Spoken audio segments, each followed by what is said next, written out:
శ్రీమతి వేమిరెడ్డి ప్రశాంత్ రెడ్డి గారిని మాట్లాడవలసిందిగా.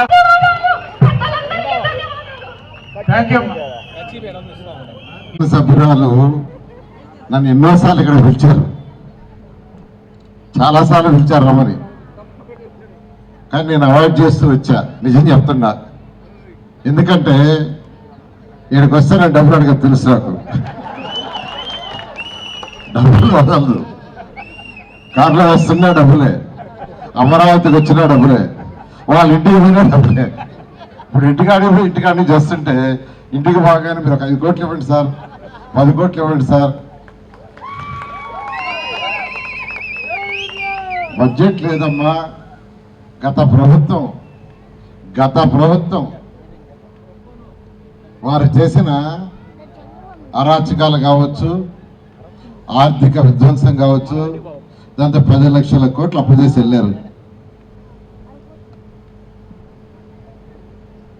నా శాఖ తీసుకుంటే, మున్సిపల్ శాఖ తీసుకుంటే 2014-19లో ఇదే శాఖ నేను మంత్రిని. దీంట్లో ఏషియన్ ఇన్ఫ్రాస్ట్రక్చర్ డెవలప్మెంట్ బ్యాంక్ ద్వారా 2019 ఫిబ్రవరిలో 5,350 కోట్లు శాంక్షన్ చేయించాం. గౌరవ ముఖ్యమంత్రి గారు 2019 ఫిబ్రవరి ఎలక్షన్స్ ముందు 5,350 కోట్లు శాంక్షన్ చేసి కేంద్రం ఫస్ట్ రిలీజ్ చేస్తే దానికి మ్యాచింగ్ స్టేట్ ఇవ్వాలి.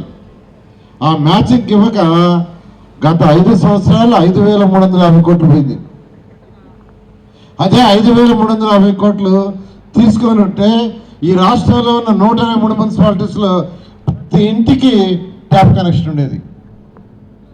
తాగటానికి స్వచ్ఛమైన నీరు ఇవ్వటానికి 2019లో. కానీ గత ప్రభుత్వం రాష్ట్ర వాటా ఇవ్వక అది పుట్టింది. మళ్ళా ఈ ప్రభుత్వం రాగానే గౌరవనీయ ముఖ్యమంత్రి గారు చెప్తే వారు వెంటనే దాన్ని కేంద్రంతో మాట్లాడి మళ్ళా శాంక్షన్ చేయించారు. అమృత్ 2.0 8,500 కోట్లు 8,500 కోట్లతో కేంద్రం శాంక్షన్ చేస్తే అది కూడా తాగటానికి స్వచ్ఛమైన నీరుకి కేంద్రం ఫస్ట్ ఇన్స్టాల్మెంట్ ఇస్తే దానికి మ్యాచింగ్ ఇవ్వాలి స్టేట్ గవర్నమెంట్. అది ఇవ్వక అది కూడా పోయింది. మళ్ళా ఈ ప్రభుత్వం రాగానే దాన్ని టేకప్ చేసాం. మీ మున్సిపాలిటీకి ఎంత ఉందో తెలుసా? దాంట్లో మీ మున్సిపాలిటీకి అమృత్ 2.3లో ఎంత ఉందో ఎవరో చెప్తారా? చైర్పర్సన్ గారు మీరు చెప్తారా? అమృత 2.2లో 93 కోట్ల రూపాయలు మీకు శాంక్షన్ చేసింది. 93 కోట్ల రూపాయలు దాన్ని వదిలేశారు గత ప్రభుత్వం. మళ్ళా ఈ ప్రభుత్వం రాగానే దాన్ని టేకప్ చేసి ఎంతో వేగవంతంగా చేస్తున్నాం. రాష్ట్రం మొత్తంలో 123 మున్సిపాలిటీస్లో ఎంతో వేగవంతంగా జరుగుతుంది. ఇలా గత ప్రభుత్వం అన్ని అవకతవకలే. స్వచ్ఛ భారత్ కింద 3,000 కోట్లు శాంక్షన్ అయింది. గత ప్రభుత్వం కేంద్ర ప్రభుత్వం శాంక్షన్ చేసింది. దానికి రాష్ట్ర ప్రభుత్వం 50 ఇవ్వాలా, కేంద్రం 50 ఇస్తుంది. ఫస్ట్ ఇన్స్టాల్మెంట్ 250 కోట్లు ఇస్తే రాష్ట్ర ప్రభుత్వం ఇవ్వాల్సిన కోట ఇవ్వక అది ఆగిపోయింది. దాన్ని కూడా ప్రభుత్వ విధ్వంసం. అంటే పరిపాలన చేయటం రాదు. ఒక కుటుంబంలో ఎవరికైనా ఒక 20,000 వస్తుందంటే వైఫ్ అండ్ హస్బెండ్ ప్లాన్ చేసుకుంటారు. ఆ 20,000 రెంట్కి ఏమన్నా కట్టాల్సింటే ఎంత కట్టాలా, ఈఎంఐ కట్టాల్సింటే ఎంత కట్టాలా, తిండికి ఎంత, పిల్లల చదువుకి ఎంత, కరెంటు బిల్లు చక్కగా ప్లాన్ చేసుకుంటారు. 10,000 ఆదాయం వచ్చేవాళ్ళు చేసుకుంటారు, 5,000 ఆదాయం వచ్చేవాళ్ళు చేసుకుంటారు, 1,00,000 వచ్చే చేసుకుంటారు. ఒక రాష్ట్రం రాష్ట్రానికి వచ్చే ఆదాయాన్ని ప్లాన్ చేయాలా, ఏ ప్లాన్ లేదు. గత 5 సంవత్సరాల్లో ఆర్థిక విధ్వంసమే, అన్ని ప్రాజెక్టులు నిలిచిపోయినాయి. 14-19లో నేను టిట్ హౌసెస్ తెచ్చాను, అప్పుడు ఈ మున్సిపాలిటీ లేదు. ఆ రోజు గౌరవ ముఖ్యమంత్రి గారు నాకు ఒక మాట చెప్పారు, నాకు ఆ పోర్ట్ఫోలియో ఇచ్చి పేదలకు మంచిళ్ళు కట్టున్నారాయణ అన్నారు. గతంలో ఎలా కట్టేవాళ్ళు అంటే 4 గోడలు కట్టి స్లాబ్ వేసేవాళ్ళు. ఇప్పుడు మీరు కూడా చూడండి, మీ పక్కనే ఉండే ఈ వెంకటేశ్వరపురంలో కట్టారు వాళ్ళు, 4 గోడలు కట్టి స్లాబ్ వేశారు. ఆ పక్కనే టిట్కో హౌస్ కట్టారు, చూడండి ఎలా ఉండేవి. 2014-19లో అమరావతి రాజధాని కోసం నేను అనేక దేశ విదేశాలు తిరిగా.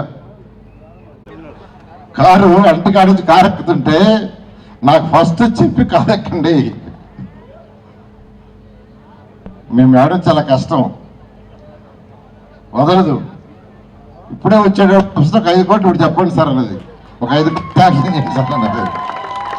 సరే ఏది ఏమైనా ఖచ్చితంగా ఆ 2 ప్రాజెక్టులు శాంక్షన్ అయితే ఈ సభాముఖంగా చెప్తున్నాను. ఆ 2 ప్రాజెక్టులలో మీకు ఆల్రెడీ నేను చెప్పలే, మేడం కూడా చెప్తే పట్టుకుంటారు, మళ్ళా రేపు రాలేదనుకోండి నేను ఇబ్బంది పడతా. చెప్తే ఆల్రెడీ ప్రాజెక్టులు పెట్టుండా, ఒకవేళ ఏదన్నా ఆ ప్రాజెక్టులో కొంత తగ్గిన క్యాన్సిల్ అయినా మళ్ళీ గట్టిగా చెప్పలేదు, సభాముఖంగా చెప్తున్నాను. 2 ప్రాజెక్టులలో మీ మున్సిపాలిటీకి 45 కోట్లు పెట్టున్నాను. రాబోయే 3 నెలల్లో అది శాంక్షన్ అవుతుంది. శాంక్షన్ అయితే మీ మున్సిపాలిటీని మీ మేడం, మీ యొక్క శాసనసభ్యులు బహుశా వన్ ఆఫ్ ది బెస్ట్ మున్సిపాలిటీగా చేస్తామని తెలియజేస్తూ, ఇలాంటి కమిట్మెంట్ ఉంటుందని రాను ఇన్ని రోజులు. ఈరోజు ఇంత లేట్ అయినా ఇంత ఆనందంగా మీరు అందరూ ఇక్కడ ఉన్నారంటే నిజంగా మీ మేడం యొక్క ఆమె చూపించే ఆదరణ, ఆమె మీద మీరు చూపించే ఆదరణ. నేను ఇంత పెద్ద సభ చేశారనుకోలే, ఏదో రావటం పోతాం అనుకున్నాను. కాబట్టి మరొకసారి ఖచ్చితంగా మేడం ఏదైతే కోరుకుంటుందో ఈ మున్సిపాలిటీని చేయాల్సిన విధంగా ఆ విధంగా 100% చేస్తామని తెలియజేస్తూ నాకు ఈ అవకాశం మీ అందరికీ ప్రత్యేక ధన్యవాదాలు తెలియజేస్తూ సెలవు.